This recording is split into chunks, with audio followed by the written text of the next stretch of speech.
Singkatnya, Qin Yichen agak terlalu malas untuk berbicara dengan Gilgamesh. Jika bukan karena orang ini melarikan diri dari pertempuran cawan suci, dia memang telah melakukan upaya besar.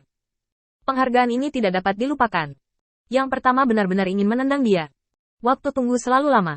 Selama periode ini, Ana adalah yang paling terjerat. Orang suci murni telah berpikir apakah dia telah meninggalkan para dewa. Dan Ayah Baptis mengatakan bahwa dia akan memperlakukannya sebagai ujian para dewa. Tapi Tuan Nezio tidak tahu kekejaman Gilgamesh, dan bahkan membiarkan dirinya melayani sang tiran. Di mata tuannya, apakah dia juga akan menjadi kaki tangan sang tiran?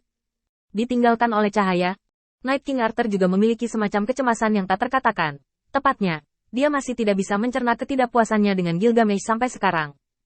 Bagaimanapun, dia secara paksa dikeluarkan dari pertempuran cawan suci. Meskipun Gilgamesh berkata padanya, tetap dalam pertempuran cawan suci dan menemani para bajingan itu untuk memperjuangkan cawan suci. Di mata para dewa, mereka seperti monyet sirkus, sehingga sulit bagi Raja Arthur untuk membantah. Tetapi bahkan jika dia ingin meninggalkan cawan suci, perang, tidak perlu. Cara menyinggung Ares ini. Gilgamesh juga sedikit tidak sabar. Tentu saja, hanya sangat tidak sabar. Bagaimana dengan tikus itu? Apakah dia ditangkap oleh Ares, atau dia menyelinap pergi sendiri? Qin Yichen terdiam. Berjalan denganmu, aku lebih suka pergi. Angin. Batas kesabaran raja ini telah diprovokasi olehmu berkali-kali. Qin Yichen tidak repot-repot memperhatikannya. Hanya menyisakan mata menghina bahwa Anda pertama kali mengembalikan baju besi perak menjadi baju besi emas dan kemudian menghela nafas bersama saya. Dan Ezio layak menjadi pemimpin generasi Ikhwan. Pembunuhan, siluman, dan metode seperti ini tidak diragukan lagi yang terbaik. Ezio tidak membuat Qin Yichen menunggu, dan melihat riak dalam ruang dan waktu, yang merupakan tanda rahasia yang disepakati di antara mereka. Om. Waktu dan ruang bersinar. Ezio masih mengenakan jubah. Sedikit menundukkan kepalanya, membuat orang tidak bisa melihat penampilannya. Qin Yichen merasa ini sudah menjadi kebiasaan profesional. Segera setelah saya kembali, saya melihat Ana dengan penuh semangat melangkah maju. Nah, apakah Tuan Nezio tahu bahwa kita sedang dipaksa? Gilgamesh langsung mencibir, dan mendorong Ana ke rata-rata tanpa ampun. Bajingan, kamu terlalu serius.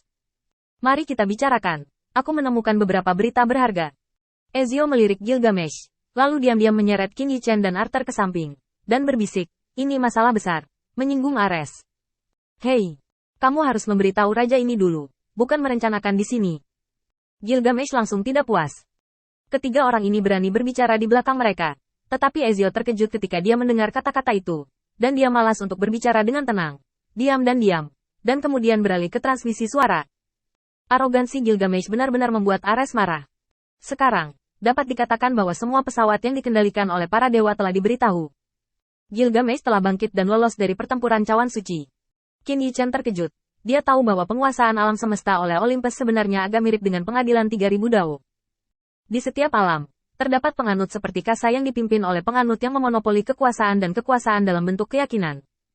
Para penganut alam ini memiliki keyakinan yang berbeda, atau bisa dikatakan memiliki tuan yang berbeda. Misalnya Kasa mengabdi kepada dewa Cahaya Nezio. Dan di kuil-kuil ini, ada patung-patung dewa. Patung-patung ini bukan hanya patung. Mereka dapat menyerap aspirasi orang percaya yang tak terhitung jumlahnya. Jika ada invasi oleh iblis neraka, mereka juga dapat dibangunkan.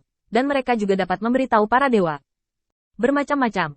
Dengan banyak metode, tongkat dewa tua tahu yang terbaik ini. Meskipun dewa yang dilayani berbeda, sebenarnya ini setara dengan wilayah kecil masing-masing yang dibagi oleh para dewa. Meskipun Kasa melayani Nezio dan menyebut dewa cahaya sebagai tuannya.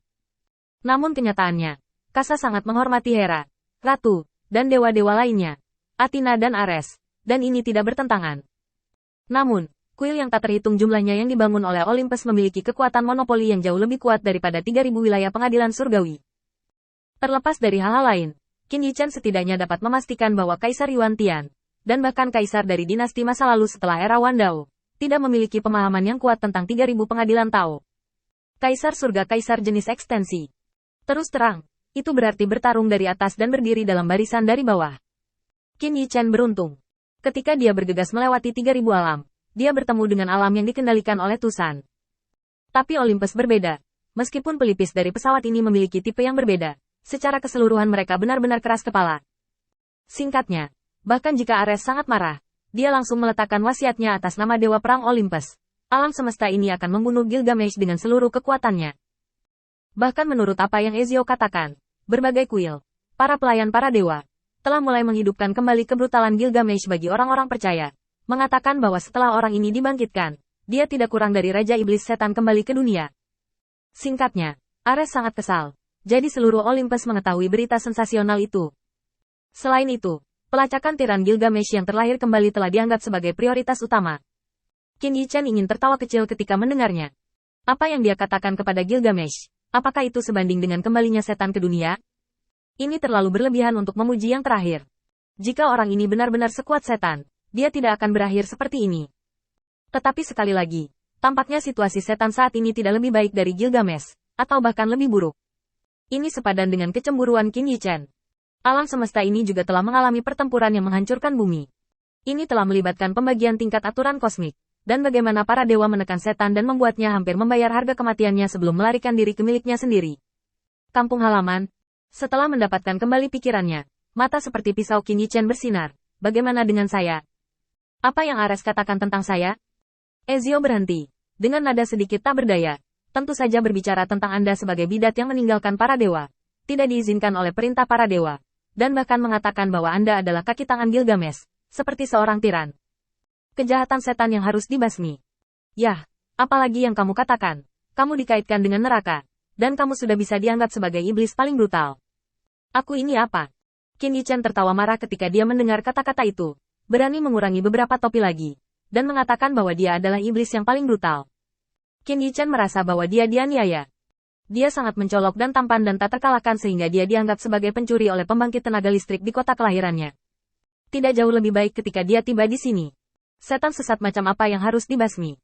Sepertinya seluruh hidupku ditakdirkan untuk naik turun, berkilauan selamanya.